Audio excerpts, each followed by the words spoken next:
Everyone's Birth of a Year, and I'm here in this is my review for Fountain of Youth, the new film directed by Guy Ritchie, and starring John Krasinski, Natalie Portman, Isa Gonzalez, and also Domhnall Gleeson in lead roles. Sadly, I give this film a 4.5 out of 10. On paper and visually, this film seems like a fun, adventurous, globe-trotting adventure. The globe-trotting aspect of this film is one of the biggest pluses because you actually get to be on location when these characters are in those specific places. So when they go to Egypt, they actually shot at Egypt, so it looks very authentic.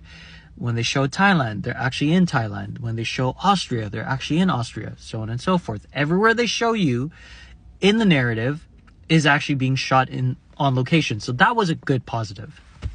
But everything else about this movie is so derivative, so similar to way better projects, especially the National Treasure films, and also Indiana Jones and the Last Crusade, which is pretty much the story being ripped off from that film and being put into here. Again, it's so sad because this is probably the most dull blockbuster I've seen in quite some time. The performances are very stale. There's some very, very good performers here in terms of their respective careers to this point. But in this movie, it seems like they're just kind of bored, or they're kind of just trying to pass the time by. And they only signed up for this film in order to go sightseeing in these specific places. I don't know. But it's just so strange that everyone is not great here. Out of everyone in the main cast, I would say that Isa Gonzalez is probably the best performer.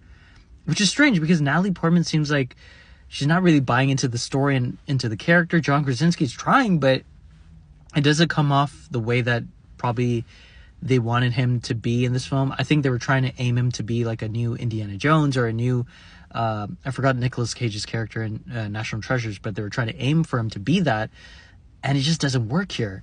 The story's so predictable. Even in the action or adventurous scenes, it's just kind of dull, and I've seen better stuff in other films.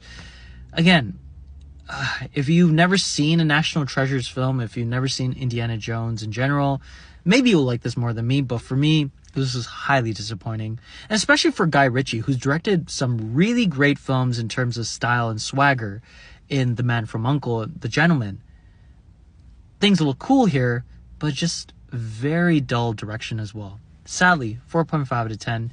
You can skip it, but if you want to see something that will pass the time, maybe it'll work for you, but for me, it didn't.